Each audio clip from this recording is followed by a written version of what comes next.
Welcome to our Newfoundland rescue demonstration.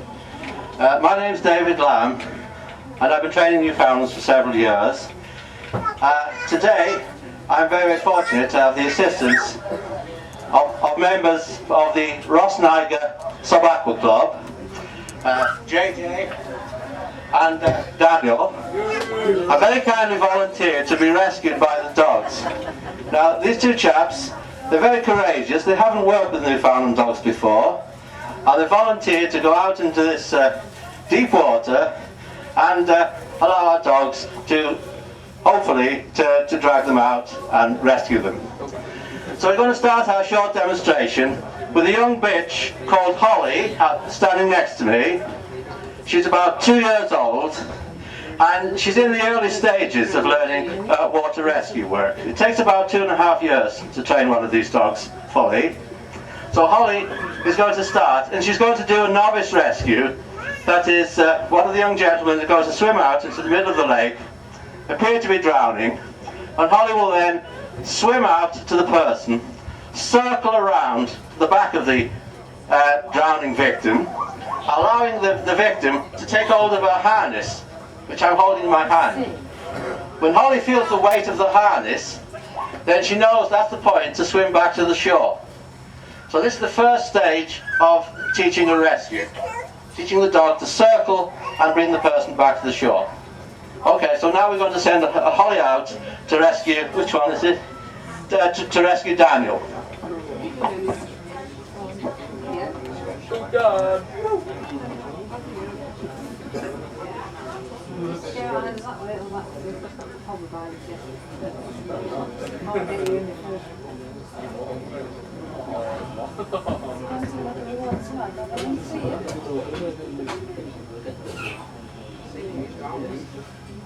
There he is.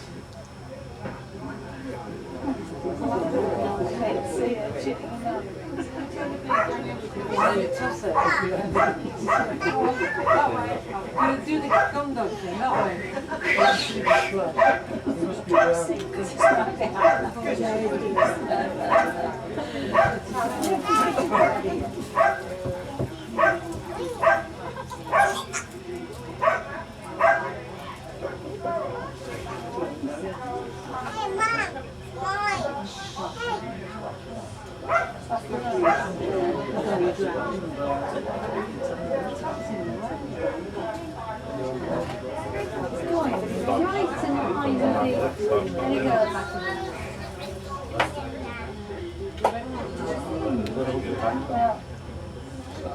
Has he got hold of a good trick?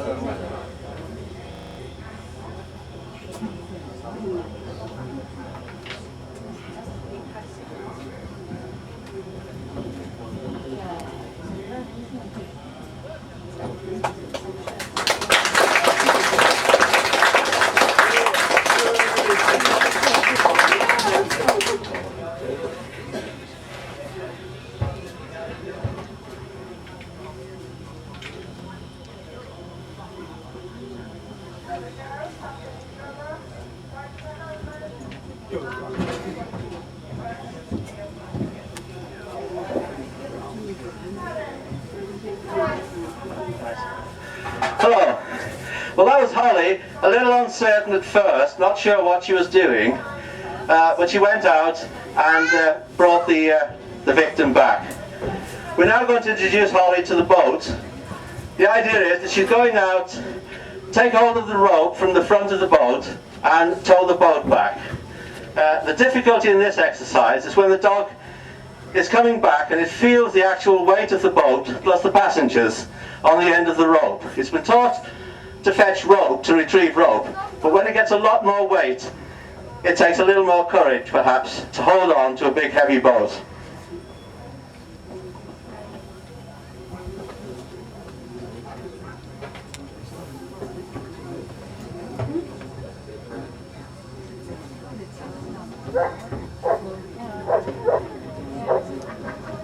You beat it.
Hello. Well, that was Holly. Again, a little uncertain in the early stages of the exercise because she's still a beginner. We have a little more experienced dog now, Clarence. One of the helpers is going to fall overboard, and Clarence is going to spot a person going out of the boat and hopefully go out and rescue him. The exercise after that, Clarence again will find a person who happens to be hidden behind the boat, and he will search around the boat looking for the person who's drowning. Just a word about Clarence and his brother Crosby. Clarence is currently making a movie for the BBC where he will demonstrate his water rescue skills. He's been filmed in the Solent, just off the coast of the Isle of Wight, working in the sea, and hopefully by Christmas the programme will be ready to be screened. Okay, we'll send Clarence out now to get a rescue person who's falling out of the boat.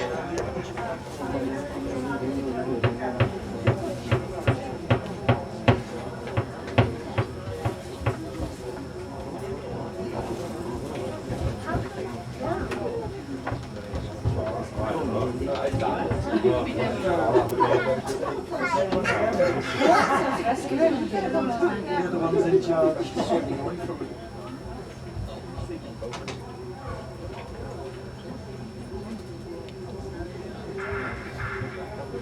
We're not top of it.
Goes in his mouth and he's laying there. Leave him both.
Sorry, I wasn't quite sure whether I had the machine working. Well, Clarence did a little more than I asked him then. He was only required to go out and fetch the person, but he decided he would do a double job and he'd bring the boat back as well. I was going to send him back out to fetch the boat, but he anticipated me. So I won't take any points off for that. The next exercise, someone is going to be hidden behind the boat, and Clarence is going to search for the person. Our two helpers, as I say, I'm tremendously thankful to them because they're doing this work without any prior experience of working with Newfoundlands, and it can be rather difficult trying to generate enthusiasm in these otherwise quite lazy animals. Anyway, he's about to go out of the boat, and I'll send Clarence to see you.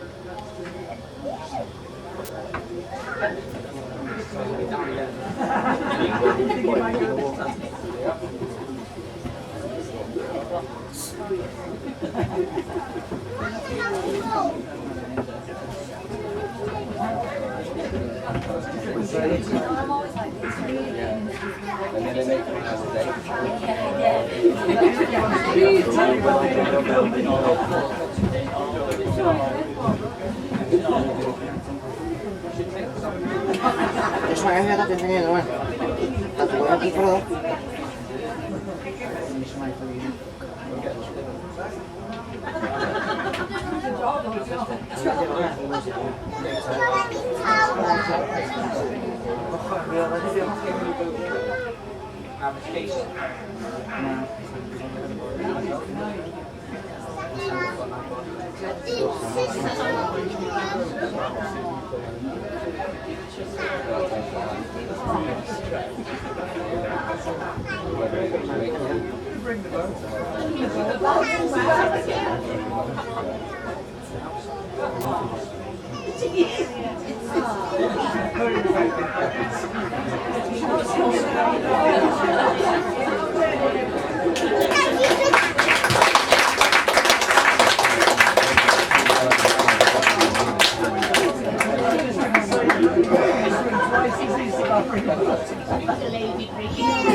Again, Clarence insisted on bringing the boat back. Well, what we showed so far has been a fairly elementary rescue, where the person in the water is rather grateful for being rescued. But there are occasions when someone is in the water and they go into a blind panic. It happened once with me when I was training with some soldiers, and one of the soldiers didn't tell his friends that he couldn't swim. And when he went into the water, he went into a total panic and fought the dog, and it was rather fortunate. It was a very experienced dog, and it did manage to drag him out. But what we're going to do now is have Daniel is going to go in the water, and he's going to go into a panic. He's going to simulate a panic. JJ is then going to swim out and restrain him, and the dog will then play a role by fetching both of the humans back, while allowing JJ all the time in the world and all the free hands to restrain his friend who is in a panic.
Okay, well, the next exercise, as we come near the end, Crosby is going to hopefully take the boat out to the two chaps in the water. So there they are in the middle of the lake, and the dog is going to bring the boat from the shore. This goes against the natural instincts, because most dogs are quite happy to bring things from the shore, from the lake to the shore, but this time he's taking it out into the middle of the lake.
Okay, thanks ever so much. This is our final exercise.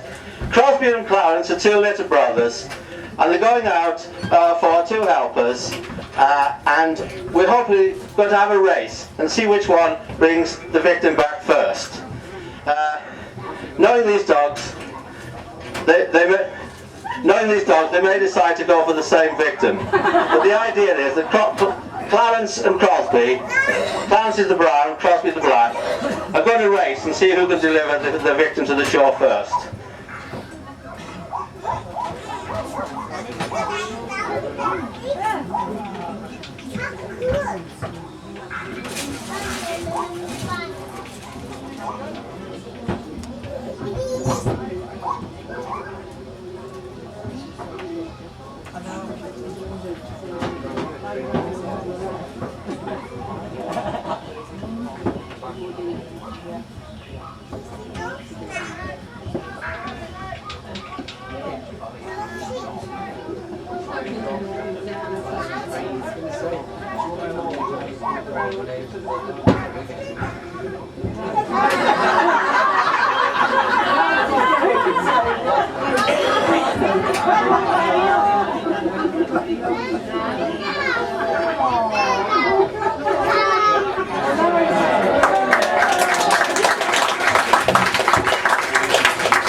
Oh, they do. Sorry.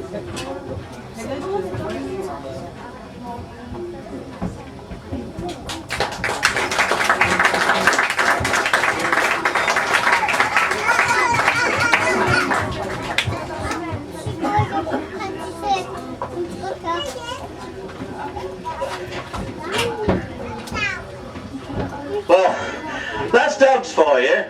They both decided they'd go for the same handler. Look, I'd like to say a big word of thanks to JJ and Daniel for coming along and helping today. As I said, this is a new experience for them, and it does require a lot of skill, which they picked up in a fairly short time. Just a word of advice. A badly trained Newfoundland is a menace in the water. Don't think you can just take a Newfoundland and go. They will rip your clothes, they will do all sorts of deadly things. They have to be trained to behave themselves in the water. That's one thing. The other thing is, they do decide when they feel like working and when they don't feel like working. Crosby got water in his ear during the last exercise and thought he'd better get back to the shore and look after himself. If you're out in the sea, if you're in danger, my advice is call the Coast Guards or the genuine rescue services. But we that train Newfoundland to do this work, this additional work, we regard it as a sport, a great deal of fun for the dogs, and we're trying to keep these old traditions alive. One of my older dogs has actually rescued a 14-year-old child and did it rather well, and we were rather pleased with this, but real rescues, fortunately, don't often happen. Earlier this year, a Newfoundland was trained to locate dead bodies, and it did find a teenager, a body of a teenager, near the Thames. And he's been duly awarded with a medal for this, because it saved the rescue services quite a lot of time and effort. So we keep on the old skills and we keep on working at it, and we try to have a lot of fun with the animals at the same time. Well look, thanks ever so much for coming and watching us.